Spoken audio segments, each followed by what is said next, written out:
Does anybody want to add anything or ask a question? Well, is it the time for the layman to weigh in on it? Yeah, please weigh in. It's time.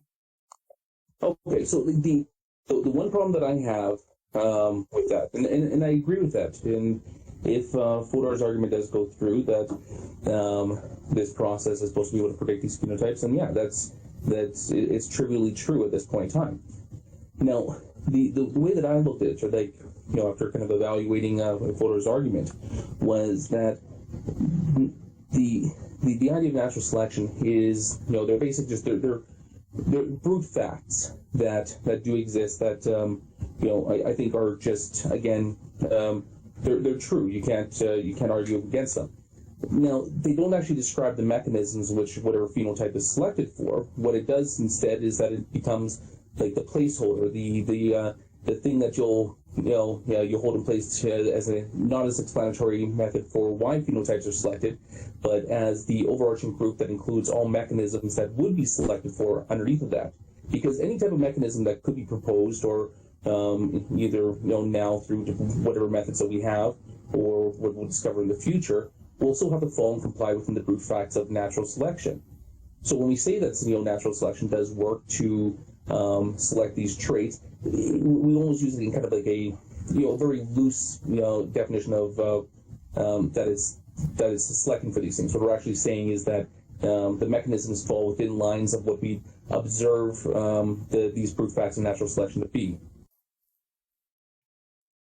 So I think I kind of agree with that. I think that yeah, go ahead. Go ahead. Well, is that necessarily at odds with Fodor's position there? I mean, it's saying, yeah, I mean, that Socka sounds to be giving up the idea that natural selection isn't any kind of explanation of why these traits exist, or are fixed, I should say. Yeah, so I think that's one way of going about this, where you can respond to the argument by giving up one of those three desiderata. And look, if it turns out that, so if you drop the one that says that it's an explanation of why things have the traits that they do, then that's fine. You are going to be able to avoid Fodor's argument. But in a sense, what you're doing is then just saying that, look, a theory which doesn't explain but merely describes just isn't a theory. That's just not, it's not a theory. It's not a theory to say that, I'm sitting on my sofa and I'm talking in a hangout. That's not a theory of anything. It doesn't matter how much I describe my environment. That's never going to be a theory. One of the things that begins to turn that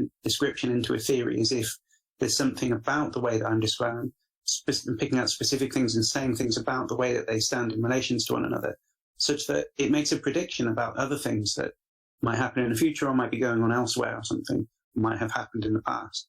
It has to be able to be generalizable so that it moves on beyond just the things that it's talking about. So, I mean, you are able to sidestep the issue by giving that up and saying that natural selection is just a description of stuff that happens and doesn't allow you to make any predictions. That's fair enough. It's just that it does make predictions. Sorry, it does make predictions. Yeah. Okay, so if you're saying that it does make predictions, then that means that you can't then stand back and say, well, it's not really an explanation of what's going on. Right now, you're stuck with it having to be an explanation, and we're back in this. So if I understood what Socka was saying, it seemed to me that what he was doing then was biting the bullet and saying, okay, well, my way out of this is just to say natural selection doesn't really predict and it doesn't really explain anything. Right? It's a sort of neutral description about stuff that happens. It's at the level of like saying that I'm sitting on my sofa and talking in a hang-up, but it's not of the level of, like the inverse cube law for gravity or something, which is something that would allow you to make predictions in different circumstances. But then if you're saying, oh, well, look, it does make predictions, well, now we're back in that same boat again. So it has to be so... what about if the predictions that it makes are just, they're different predictions? I mean, when we talk about natural selection, we're talking about an explanation that explains the diversity of life. We're not talking about why certain phenotypes are picked over another. That within if you take a look at the four basic tenets that Darwin would put out for natural selection, is that you could probably derive some type of predictive capabilities for that, but only predictive in the sense of explaining diversity of life, and then that's it. Not necessarily what traits would be a product of that diversity.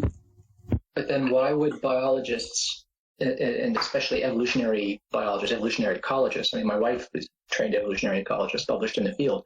Why would biologists of that working in that area say that things get selected for or selected against? They do seem to have in mind the idea that the concept of natural selection is the thing that's doing the explanatory lifting here, that it does make predictions. Right? I mean, if you ask a biologist, do you think natural selection makes predictions? Down to the last person, I'm sure they'll say, yes, of course. Fodor's answer is, well, yeah, you biologists, you evolutionary biologists and ecologists, you are making predictions, but you're not availing yourself of the theory of natural selection when you're doing it. You think you are, but all you're doing is reading natural selection back into your explanatory story after the fact. What you're in fact relying on are facts that you know about the environment and facts you know about the organism. You're relying on functional physiology, for instance, and functional biology, right? An understanding of anatomy and developmental biology and genetics and all of that. And so what you have are individual atomized explanations for all of these phenomena. And then after the fact, you attribute them to natural selection. But in fact, the specific predictions that you made about what traits would be favored in these organisms in such and such an environment didn't come from an understanding of the concept of natural selection. You could have done that without the concept of natural selection in the first place, right? So what Fodor is suggesting is not that this isn't a science, that there isn't science here going on, and that biologists aren't coming up with the right explanations. It's that their understanding of what's of explanatory relevance is wrong. They are misconstruing what they are doing. They're doing good science, but their reconstruction, their own understanding of what is explanatorily relevant in the story is confused. Because the concept of natural selection is an intentional concept, right? Or rather, the concept of selection for, selection against is intentional with an S. It's not extensional. And consequently, there is nothing in that concept that can help you sort out confounding variables from the genuinely causal variables. So I've got a good example. And so I just kind of want to combine like the two things we said. Like, so the first one that I kind of said was that Alex was able to reiterate better than I could, which is that we take away the explanatory principles of natural selection in an application to phenotypes, but let's instead take a look at it like I agree with that. I think we can do that, but then move natural selection to a category on its own where the predictions that it makes are it might be very simple predictions. Life diversifies. That's it. Based on these tenets of natural selection, life will diversify. But that's an observation. That's an observation that we make of organisms. That is not to say that things diversify is not an explanation. It might be a consequence of an explanation, but the observation and the claim that life diversifies over time is supposed to be explained by natural selection. Yeah, exactly. Specifically, how it diverges. And by the way, you don't need natural selection for divergence. If there were no natural selection, if all selected pressures were gone, and you had a population of organisms, okay, and there were no selective pressures, there was no culling going on at all. If every organism that lived to reproduce and produce as many offspring as it was biologically possible for it to produce, what you would get is massive variation. It is, in fact, not diversity, natural selection, and explained by natural selection. It is the trimming of the tree, it is the thinning, the culling that natural selection is supposed to explain. So diversity is not explained by natural selection. We understand from an understanding of genetics and principles of heredity, that through random mutation, you are going to get variation over time, even if there were no selective pressures at all. So natural selection doesn't predict variation, right? What it's supposed to actually predict and explain is the kinds, specifically the kinds of variations, and the kinds of variations that we see. No, it's never claimed to do that. It's a general principle, but there are some general things about natural selection which do make predictions, like the fact that, for instance, birds in the evolution of birds, that the birds later on will be better adapted to flying than the ones at the start. What about wingless birds? What about wingless birds? Yeah. What about penguins and ostriches?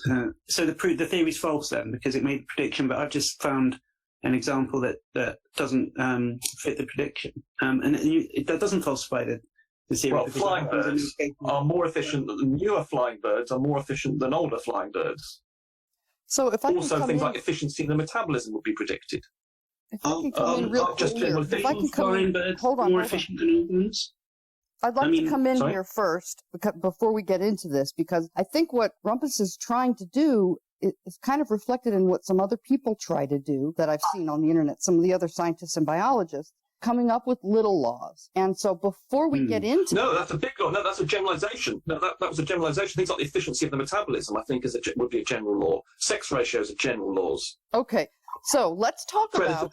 So general laws. Fodor has answers to the sex ratios and things like that. But before we get into that, I was hoping we could talk a little bit about what Fodor claims the kind of law that would be required to serve. But yes, I want to demolish this intentionality bollocks as well. I believe I've got a diagram that would help this, because I don't accept intentionality is in any way involved in this whatsoever.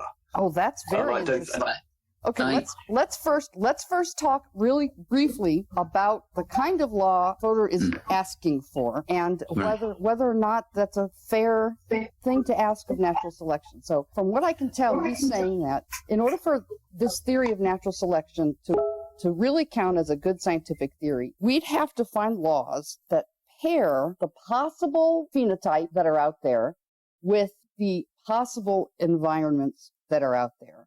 And we would need these general laws that would create this causal connection, and that would need to be able to, I guess it would need counterfactual supporting laws also, so that we could really know that it was predicted. So but the equation is never going to be of the following sort. Right? It's not going to be trait type T plus environment type E equals conducive to fitness or harmful to fitness. Right? It's not going to be an algorithm that's that simple. Now, isn't that what he's saying that it has to have? Well, if what it has to have is there has to be some kind of algorithm. If it's a mechanism, there'd be some way of explaining how it works, such that it did give you out an answer which was conducive to fitness or not. And it has to be able to do that, because it has to be able to make this very distinction with respect to pumping rather than thumping. And so something, if there is a theory which is there, which is doing that, then there has to be some algorithm that has a structure, something like that. The reason it can't just be trait plus, say, ecology equals favorable or unfavorable is for the following sort of reasons. I mean, let's say the trait is running fast, and the ecology is, let's just take some kind of snapshot of the Serengeti right now. And you're going to say, look, a gazelle, right, if it's got this like running fast trait, that's bound to be really helpful for it, because it's going to be chased by loads of things that run fast themselves, I don't know, lions or whatever. So it's, that's obvious there, right? That, trait plus ecology equals survival, right? We can all see that looking at it, but that seems to make sense. The faster things are bound to survive, aren't they? But all you have to do, the reason that can't really be a law, even though it's true in that case, and it's probably generalizable to a certain extent, the reason that can't really be considered a law is it's massively context sensitive, right? So all I need to do to change that is alter the environment only a very small amount. So it's just coming up with something off the top of your head about what somehow running really quickly. I don't know. Maybe it means that they run out of their energy more quickly or something. So it's slightly different. Yeah, you've got to go up, because if the resources if for instance low energy resources, you wouldn't be able the energy to run more quickly, for instance. Well, what I'm saying is, look, imagine some kind of slight mutation or something in lions, which means that they suddenly have really good stamina for running or something. So the gazelles that can sprint really quickly, over 100 meters, who used to be getting away, now they run out of energy after 100 meters, and the lion catches up and kills them. Right? But the ones who sprint only 80% as quickly over 100 meters can keep up the pace for longer, and they're the ones automatically. All of a sudden, that really tiny change in the ecology completely changes whether or not running really quickly is an adaptive or a maladaptive condition. So the thing is that, like, if you want to spell out that, if you want to go back to this algorithm, like trait plus ecology equals whether or not it's favorable or detrimental, the amount of information you have to pack into the description of the ecology makes it fragile, like radically fragile to almost any change, right? It's an incredible amount of information required. Yeah, I mean, the example. The problem with that means that's what stops it being generalizable. And that's what stops being a law. Well, that bit of it does, yeah, because I mean, something like it's a good example with the gazelle there. If the gazelle could see further and had more stamina, if it saw and let's say the environment meant that the grass wasn't tall and there were no trees around, so the lions couldn't ambush it, and it could see a lion for say 200 yards away, and it didn't have to run fast. It just simply had to run 500 yards at a faster pace. But that might mean that it can't run 100 yards quickly. Indeed, that would be the strategy. Therefore, for survival, would be run more slowly but see further. So yes, I completely agree with you that this is concept. But that's the whole point. That natural selection includes these well, you can't define them, but it's no harm in saying natural selection includes some general principles plus the specifics, which unfortunately do require an enormous amount of detail before you can make predictions about it. It's not just simply saying, oh, you need to plug in a lot of detail, right? Because in any scientific theory, you're going to have to plug in a whole bunch of. You have to basically fill out the variables. If we're talking about a physical theory, you state what the laws are and stuff. That's fine. That doesn't on its own give you a prediction, of course. You also have to say where everything is and what mass it's got and where it's, the velocities and stuff that it's got. Right? So you could say, well, in physical theory, it's just as context specific, right? Because if I change some aspect of the physical theory, that's going to mean the predictions are different and that spits out on the other end. And in a sense, that's true. There is kind of an analogy between the two that almost draws them together. But the point I think that Fodor's going towards is that in the biology case, and unlike in the physics case, so let's look at the physics case. If I was to if I abstract away from all of those variables before I fill in the variables and say where everything is and how much it weighs and which direction it's pointing and stuff, before I do that, I can just state the laws, and those laws are things which stay fixed when I fill in the variables in different ways, and filling in those variables in different ways makes very solid predictions, right? And we can go out and test them and see light curving around the sun, whatever, blah, blah, blah. Well, actually, no, because things like chaos theory, I mean, I was looking at 3-body video today, which showed that a very, very, very, very tiny difference to the power of 10 to the minus 16 in the parameters that you decide to inject into a system means that the system will behave completely differently over just a mere matter of this had some orbits of just in the 3-body problem, something like 20 revolutions of these objects, and 10 to the minus 16 difference in the positions or the mass of these objects caused a wild difference. So even with physics, with chaos theory, and this is something I don't think is included much, but this is in fact one of the points Fodor made in the TV debate he had with or hangout debate with some American guy with Elliot Sober. Sober, that was it. He was sort of being incredulous at the amount of variation and the possible different systems you could have, even something like the species. And he didn't appreciate, I think, the chaos in the systems that are possible, and even in physics. I understand the analogy. There's even in the case where what we're talking about is a chaotic system, right? So one that's complex enough so that the kind of in principle ability of any one person in particular to be able to predict the outcome goes out the window. It becomes so sensitive to initial conditions that we can't, we don't know what those initial conditions are enough to be able to make any kind of prediction. Like that's a chaotic system. But even still, the laws of physics are in fact working in that situation, right? And the only thing that's actually stopping you getting a prediction out of it is ignorance on your part, right? Chaos theory it's not saying that physics stops working. It's not saying that there's a new type of physics that takes over, which is patchy or indeterministic or something. Like if you knew all the variables, you would in fact be able to predict each raindrop and say exactly where it was. Right? The only reason that we can't do that with weather is because we're not privy to to enough of the initial conditions to be able to make the calculation, and that makes it superficially similar. It makes it actually quite different to at least how Fodor wants to convey with the biological. So how's that different from the biological situation? Okay, so here's how it's different, right? From Fodor's conjecture anyway, is that in the evolutionary case, or in the biological case, if the description of the environment really does all of the work, right? And it really, if you were to take out, and like we did a moment ago, as I was saying, if you imagine we abstract away from where everything is, we've at least got this kind of body of laws and high-level descriptions of the kind that physicists talk about. When we abstract away from the biological case, we're left with almost nothing other than this kind of, stuff that's conducive to fitness gets passed on and stuff that isn't doesn't.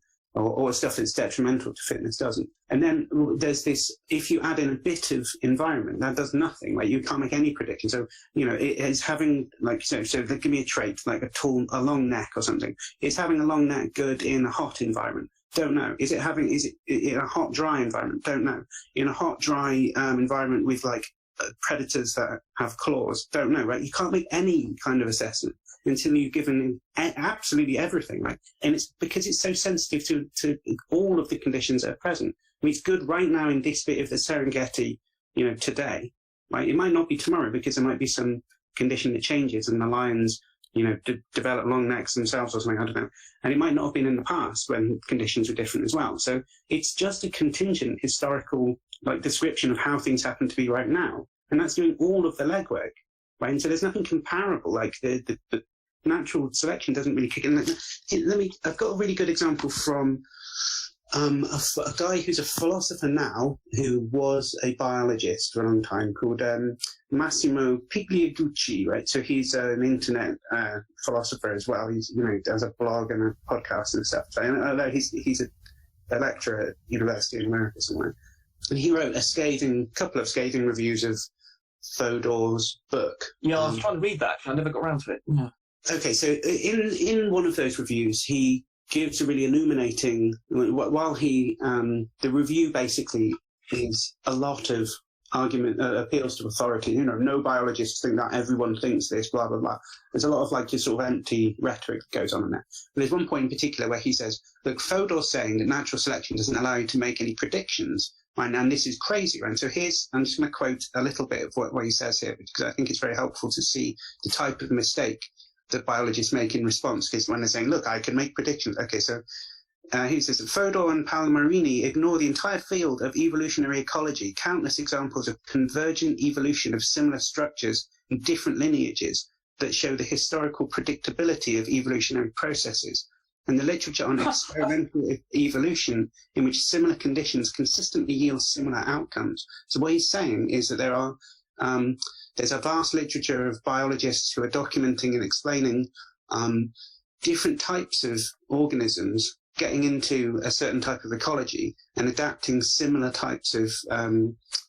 I was going to use that argument. That's interesting. Yeah, okay, so what he's saying is there's something like, I don't know, let's just make this up, because the details, the actual biological details don't actually matter, but let's just pretend that there was some environment where, I don't know, it's really, really cold or something, right? So in this really cold environment, there was, I don't know, a bear that, like, wandered in, and or the kind of pack of bears or something that wanders in and then gives rise to a sort of a new type of bear, the polar bear, right? And then in order to survive in that environment, they had the ones were selected for the ones who ended up having, you know, thicker coats of blubber or something, which kept them warm as they were doing. And now, independently from that, in a completely different branch of the evolutionary tree, a pack of seals kind of swims in to the North Pole, and they give rise to a bunch of seals that live there. And then, lo and behold, they have come up with a very similar adaptive technique of, like, having a kind of something that's like the polar bear blubber. It's slightly different, of course, because it's got different historical origin, but basically does the same job, right? And what we're saying here is that, hey, you can predict, right? I'm looking at the record of evolutionary development that these biologists in the field have gone out and carefully, meticulously tracked, right? And what we can say is that, given this history of the polar bear, you know, the bear that's gone and evolved into the polar bear, and the seal that's gone and evolved into a seal that can survive in that environment, that they've both come up with kind of similar adaptations that allowed them to survive there. So what we can use is we can say, well, look, give me some other animal. If I kick a bunch of lions up into the North Pole, assuming they survived, right? And thousands or millions of years later, check back in on them to see what they've done. I reckon they would have probably made a similar type of adaptation. I mean, you'd expect them to have some kind of large outer layer of blubber that allows them to survive in that similar environment. And that's what Pigliucci is saying is going on here, right? That there's similar structures and different lineages that show the historical predictability of evolutionary processes. And the only problem with that is that all he's doing there is using an induction. It's just saying, all the observed Fs are G, therefore the next F will be G. That's fine, and it is a prediction, and it's scientific, right? You're making an inductive inference from observed cases to unobserved cases. The only thing is it doesn't use natural selection at all, right? It is a prediction that biologists are using, and they're using the biological data that they've got to hand. It's stuff that they know about. They're allowed to make that inference as a scientific inference. It's just he thinks that's an example of natural selection making a prediction, and it isn't. It's just a biologist making a prediction. And all they're using is, anyone can say that. If the last 5 things I pulled out of the drawer in front of me were red, you'd probably say, I reckon the next thing's going to be red, right? You're not using natural selection to make that prediction, and that's all that he's using there. So the point is, biologists... Oh, we're losing you, Alex. Or whether they can... Are you losing me because I'm cutting out, or because you can't understand what... Yeah, you're cutting out and you went quiet, but now you seem to got back. Okay, so my point is I'm trying to distinguish between what biologists actually do when they make predictions and the role that this idea of natural selection is really playing in that.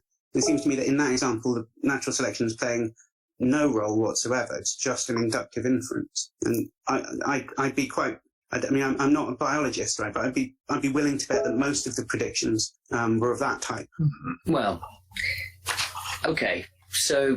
First off, I think explanation. I mean, okay, so granted it can't be a prediction, a falsifiable prediction of cause. Is that the only kind of explanation there is? Are you saying necessarily that something like fitness couldn't just be a derivative of the function of itself, which includes ecology and traits? I don't think there can be an algorithm which is just traits plus ecology equals fitness, as I was just saying a moment ago. Right. So I don't think that dream is ever going to materialize. Sure. Is that necessarily the point of evolution? I mean, necessarily be a separate component? Well, I would also want to distinguish between evolution and natural selection. Sorry, I misspoke there. I meant to say environment. Okay, sorry. So do you want to just restate what your question was? So are we saying that, you see, my main thing is I'm going to have to restate the whole thing again, I'm afraid. So this point about explanation is why something happens the same as how something happens? They're not necessarily, but they can be, certainly. And are they in this case? An explanation doesn't have to be a description of how something happened. That's true. An explanation in this context should be capable of being able to generate predictions. As I was trying to say before, maybe I didn't say it properly, but what you want to do is to be able to distinguish between a description of a series of events and an explanation of those events, right? And one thing that makes potential explanation different from merely a description is its ability to be generalized to different contexts. And generalizing it to different contexts basically means saying how things would be in a different context, right? Which is basically just another word for a prediction. So those two things are tied together quite fundamentally, right? So there are other types of explanation, right? So you can say, there's this example that Fodor uses, which is about Napoleon losing the Battle of Waterloo, I think, where the explanation is supposed to be it's too muddy, right? So his troops... It rained on that morning, yeah. Right, okay, good. So that is an explanation of what happened in that case, but it's not it's a kind of historical explanation. It's not a scientific explanation. Part of the difference is there that you can't generalize and say that, on rainy days, Napoleon loses battles or something. No doubt he won battles on rainy days. There's more to it than just that, right? You can't, although it is an explanation, it kind of describes stuff that happened beforehand. It's not what we mean by scientific explanation. It explains that thing, but it doesn't explain anything else, right? Yeah, so for a battle of that type, the rain made the difference.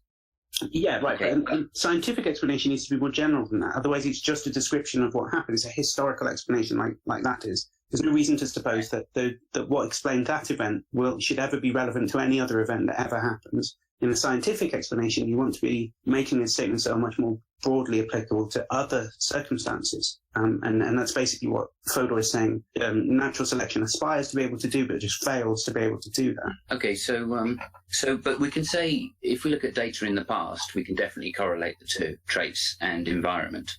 But what Fodor's saying is we can never do that in the future. No, I think that the example that I've just read out of Pigliagucci is an example where you could do that.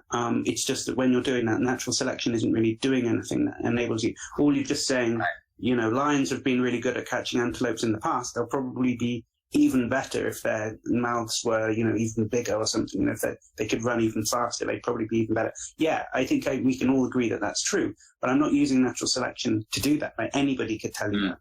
Well, in fact, in that particular case, it wouldn't necessarily follow. And that's the issue. But it doesn't necessarily follow because the environment itself is non-linear. It's not going to lead to any useful consistency, at least predictable consistency, because we're not going to be able to tell a pattern because it's non-linear. We can't tell the pattern of non-linear. Is that where he's going with it? Well, I think we can. If lions could run a little bit faster, they would catch more antelopes, and those ones that could run faster would do better. I think that's pretty uncontroversial, isn't it? So we can tell that we can. I'm not sure, Alex, because of that example you said, well, if they could run faster but run for less distance. Well, I'm not saying they can only run faster but for less distance. I'm just saying, imagine all you do is say that they can run a little bit faster and everything else is the same. You'd imagine that in that circumstance, they'd probably do a little bit better. Well, the antelopes. Right. The only difference is that the antelopes could run a bit faster. They'd probably survive a bit more as well, wouldn't they? Because they'd get away from more lions. Everything else is the same, apart from that one difference. We can see what the effect is going to be. Does natural selection say that the antelopes would indeed begin to run faster if lions had that trait? I mean, well, what's supposed to be going on here is that we see around us things like antelopes having traits like being able to run really quickly, and I don't know, elephants being able to drink water up their snouts and stuff like this. Right? We see these diverse, random-looking facts about the natural world.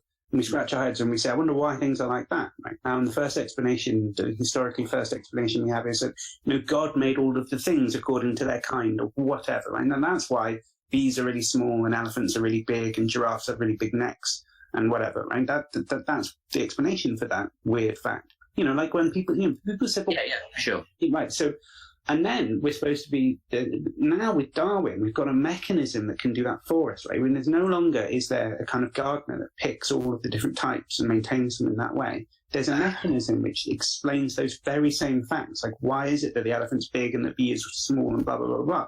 And it's supposed to be that, over time, those traits which were helpful were kind of like promoted, and those ones which were detrimental were weeded out by nature, not by anyone in particular. And that mechanism has taken the place. And that's what's explaining instead, right? So we're still operating in an environment of trying to explain this diverse range of traits that things have in different environments. Alex, going back to your blubber and the North Pole business, I mean, if you can identify...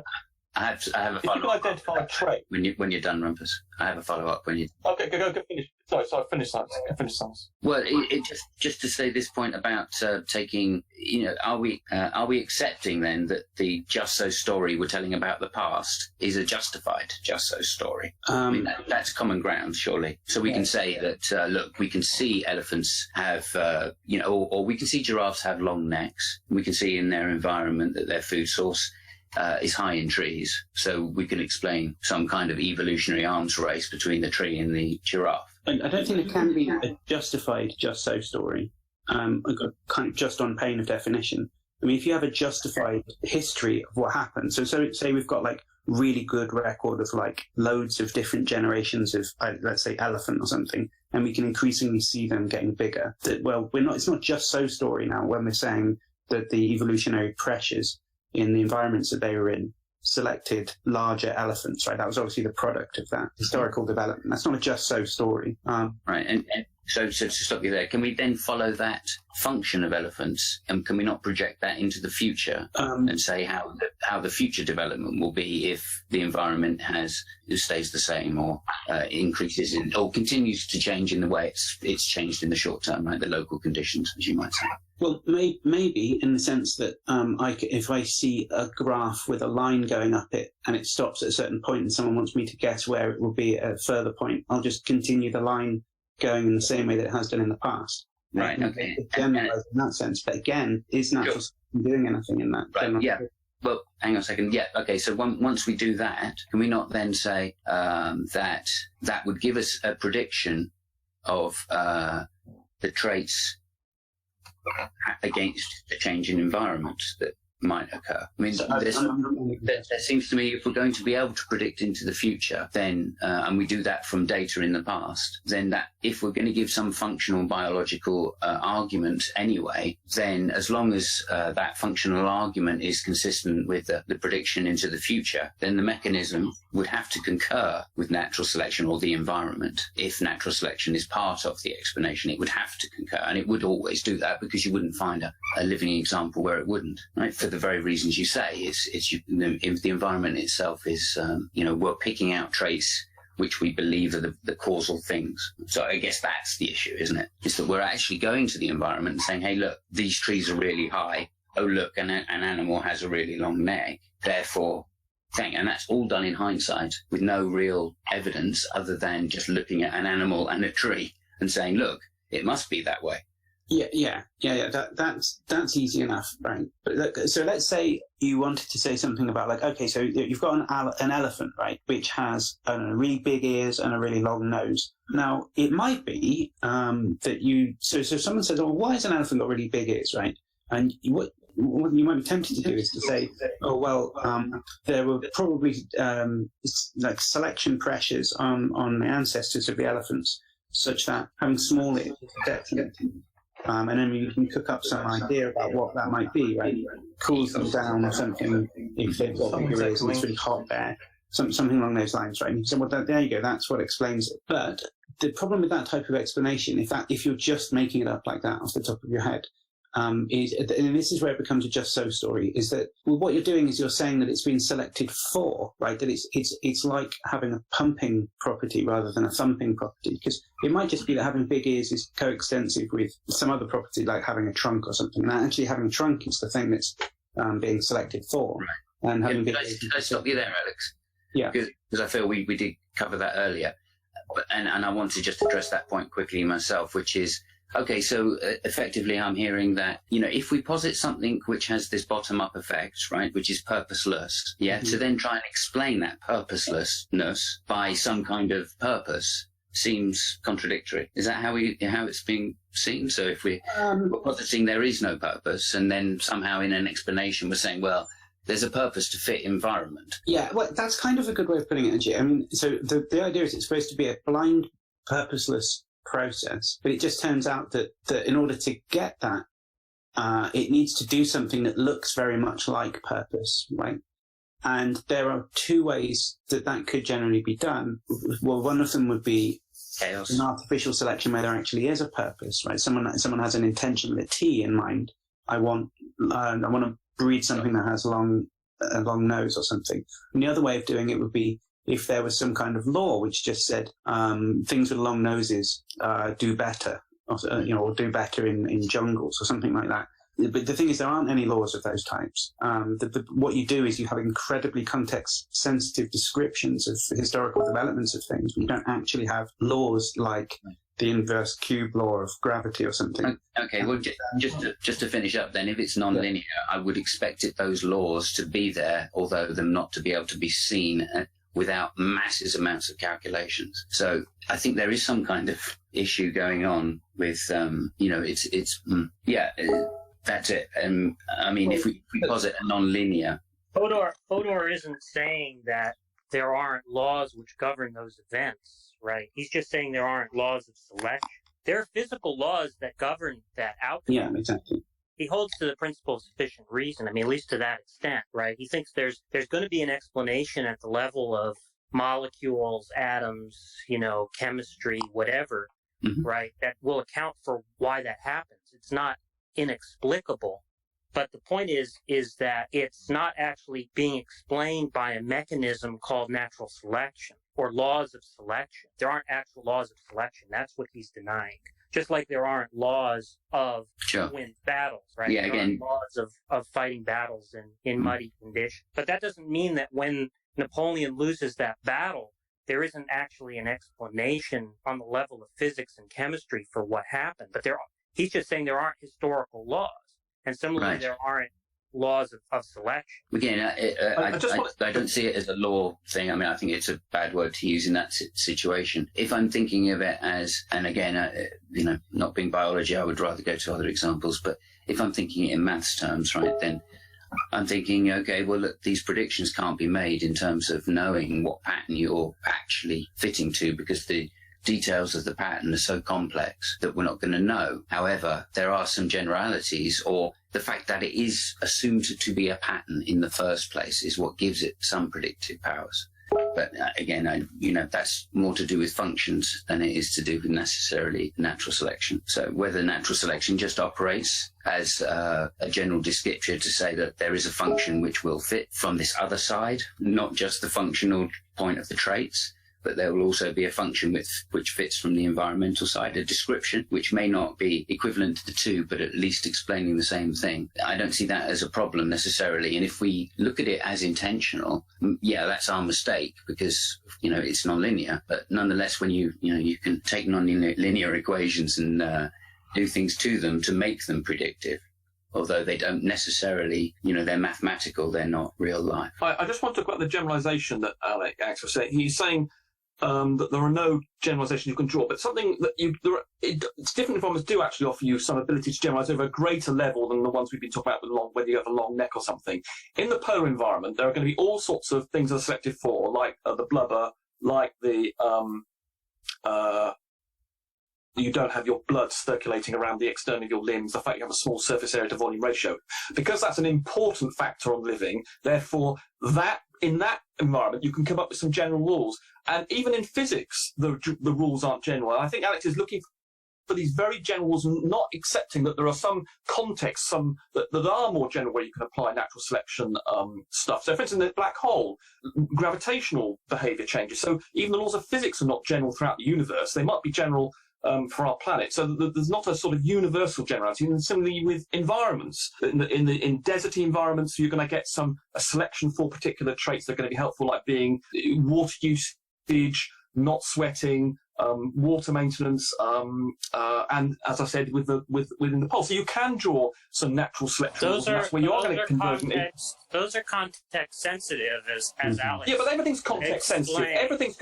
But physics is context sensitive. It's context sensitive to not being a black hole. Look, the argument is very simple, right? It's been laid out for you. It's that there is an intentional with an S distinction between. No, there isn't. Okay, so then you don't understand. No, I do. No, I understand it perfectly. Okay, tell me what the difference is. Both of you stop. Before we get into Rumpus's argument about why he thinks that there's nothing intentional with an S about natural selection, I want to stick Ness in real quick, because Ness says that he has a prediction that is purely based on natural selection. So Ness, go ahead and give us that prediction, and then we'll knock it down, and then we'll move to Rumpus.